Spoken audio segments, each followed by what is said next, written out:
విశాఖపట్నంలో ప్రముఖ IBP Centurion క్లబ్పై అవకతవకల ఆరోపణలు వెల్లువెత్తాయి.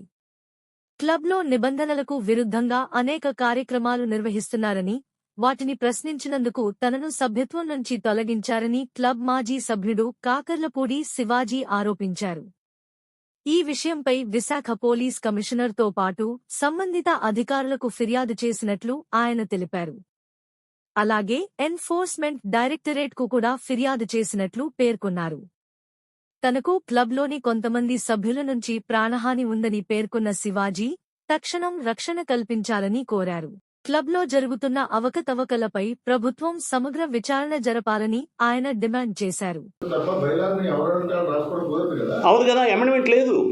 85 నుంచి there is no amendment.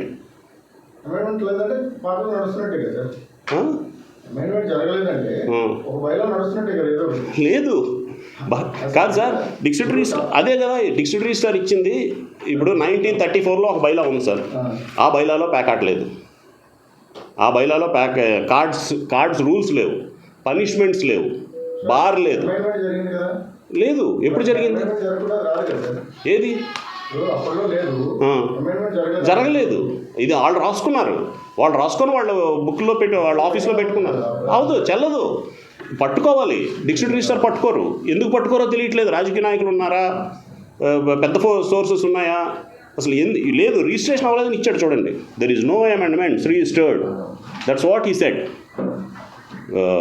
District registrar said there is no amendments.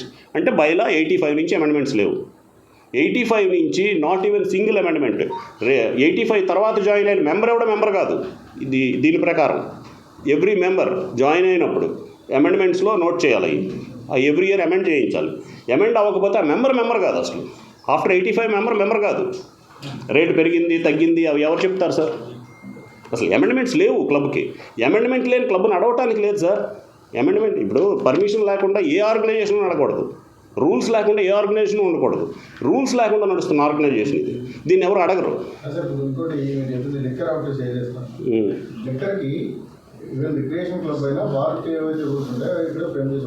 అలా చేయరు. వినండి, సొసైటీ క్లబ్కి 6 to 7 lakhs మధ్యలో పెట్టి సొసైటీ రిజిస్ట్రేషన్ ప్రకారం తగ్గించిస్తారు బార్ పర్మిషన్. అది ఎప్పుడు ఇస్తారు? బైలా రిజిస్ట్రేషన్ అవ్వాలి, రెన్యువల్స్, ప్రాపర్ రెన్యువల్స్ ఉండాలి. ఈ ఇయర్ నేను ప్రెసిడెంట్, నెక్స్ట్ ఇయర్ మీరు ప్రెసిడెంట్ అయ్యారు.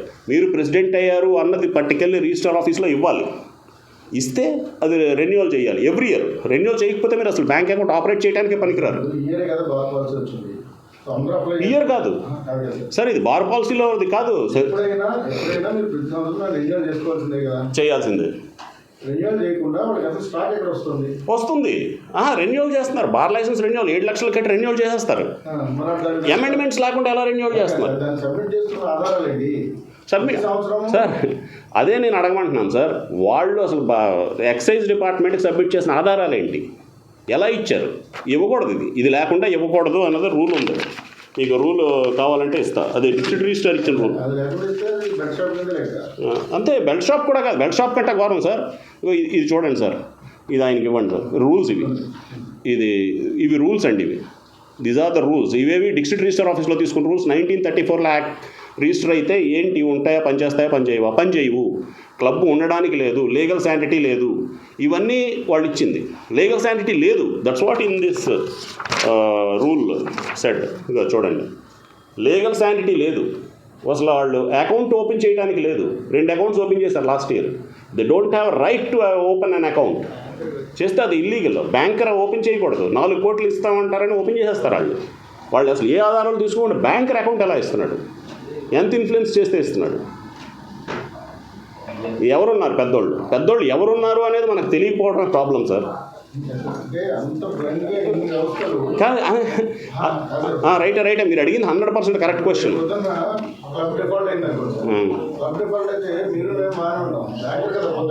బ్యాంకర్ పోతాడు, ఎక్సైజ్ డిపార్ట్మెంట్ వాళ్ళు పోతారు, డిస్ట్రిక్ట్ రిజిస్టర్ పోతాడు. ఎందుకంటే ఇది లేకుండా క్లబ్ నడుస్తుంది అనే దానికి డిస్ట్రిక్ట్ రిజిస్టర్ కూడా పట్టించుకోవాలి.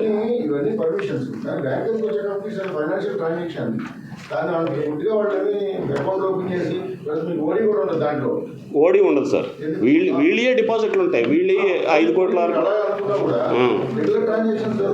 జరుగుతున్నాయి. జరగకూడదు కాదు సార్. 6 సంవత్సరాలు ఇగో మీకు చూపిస్తాను చూడండి పనిలో. ఇప్పుడు ఇది రిజిస్ట్రేషను 6 years రిజిస్ట్రేషన్ లేదు క్లబ్కి. లేకుండా ఈ 6 years అకౌంట్స్ ఎవరు రన్ చేశారు? ఇది ఇప్పుడు ఇది క్లబ్ రిసీట్. ఇది మీరు ఇది ఎంక్వైరీ చేయండి. 5 లక్షల రూపాయలు క్యాష్ ఎలా తీసుకున్నారు?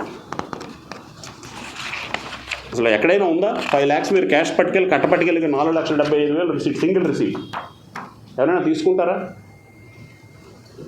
4,75,000 రూపాయలు పట్టుకెళ్ళి మీరు ఎక్కడైనా ఇస్తే మీ పాన్ నెంబరు ఆధార్ లేకుండా తీసుకుంటారా? తీసుకొని బ్యాంకులో కడుతున్నారా? క్యాష్ తీసుకుంటున్నారా? ఎవరైనా ఏదైనా షాప్లో 6 లక్షలు 7 లక్షలు క్యాష్ ఇస్తున్నామా? ఇక్కడ ఇస్తాం క్లబ్లో. Financial irregularities.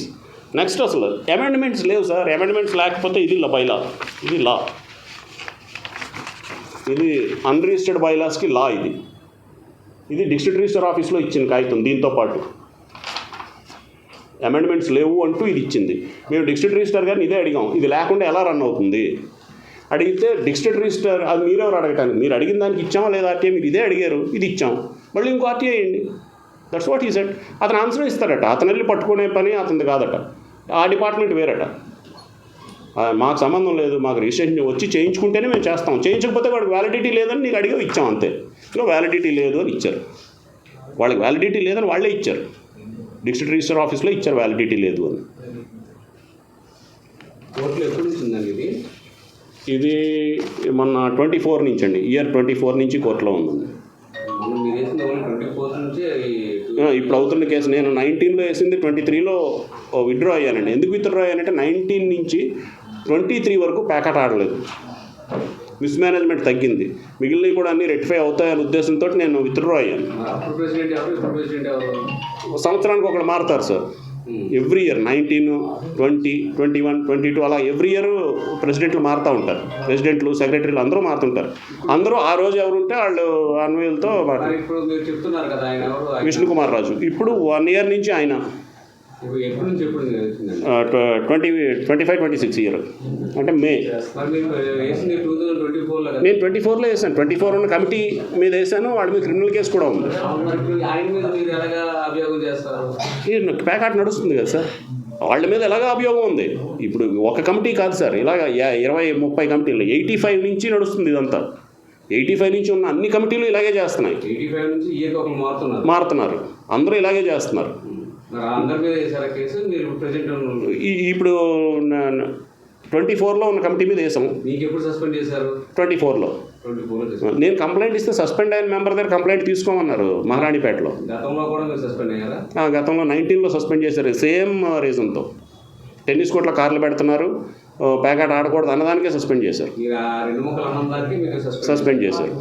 ఇప్పుడు కోర్టుకు వెళ్ళినందుకు మిమ్మల్ని బెదిరిస్తున్నారు వితౌట్ ఎనీ నోటీస్. నన్ను సస్పెండ్ చేయడం కూడా ఓన్లీ వాట్సాప్లో నేను సస్పెండ్ చేసాం, నేను టెర్మినేట్ చేసామని వస్తుంది తప్ప నోటీస్ కూడా రాదు. యాజ్ అ మెంబర్గా నాకు ఎవ్రీ రైట్ ఉంది, నోటీస్ ఇవ్వాలి. అసలు మెంబర్ సార్ క్లబ్ నడవడానికి లేదు సార్. నా మెంబర్షిప్ కూడా పనికిరాదు. 85 నుంచి జాయిన్ అయిన ఏ మెంబర్షిప్ పనిచేయదు. 85 తర్వాత జాయిన్ అయిన దీని ప్రకారం అమెండ్మెంట్స్ లేవు. ఎలా సార్? గెజిటెడ్ ఆఫీసర్ అప్లై చేసుకుంటే గెజిటెడ్ ఆఫీసర్కి ఇవ్వాలి. సిఐలు కూడా ఇస్తారు సార్. సిఐ లెవెల్ నుంచి ఎవరికైనా సర్వీస్ మెంబర్షిప్స్ ఇస్తారు. వాళ్ళు ఎలక్షన్ ఓటింగ్ మెంబర్స్ కాదు సార్, కానీ సర్వీస్ మెంబర్స్. ఆ సర్వీస్ మెంబర్షిప్ నాకు నచ్చితే నేను ఎవరికైనా ఇవ్వచ్చు, నచ్చకపోతే రిజెక్ట్ చేయొచ్చు. అంటే వాళ్ళ పవర్ మనకు భయపడతాము అనుకున్న వాళ్ళందరికీ మెంబర్షిప్ ఇస్తారు, లేని వాళ్ళకి ఇవ్వరు. గెస్ట్ ఆఫీసర్లు అయిన వాళ్ళందరికీ ఇవ్వట్లేదు సార్. ఎవరైనా అప్లై చేస్తే కొంతమందికి ఇవ్వరు. అంటే వాళ్ళతో మనకు పని లేదనుకోండి, క్లబ్కి పని ఉన్న వాళ్ళందరికీ ఇస్తారు. అంటే ఆ రోజు నాకు రిలేషన్ బట్టి ఎవరికి ఏది లేని వాళ్ళకి కూడా ఇవ్వచ్చు. నేను ఎవరికి ఇస్తున్నాం సర్వీస్ మెంబర్షిప్, ఎవరికి ఇస్తున్నాం ఆనరీ మెంబర్షిప్, ఎవరికి ఇస్తున్నాం ఆ కమిటీ డెసిషనే. ఎందుకంటే అసలు అమెండ్మెంట్స్ లేవు కదా సార్, రూల్స్ లేవు క్లబ్కి. There is no amendments. Amendment లేని క్లబ్ సార్ ఇది. Thank you.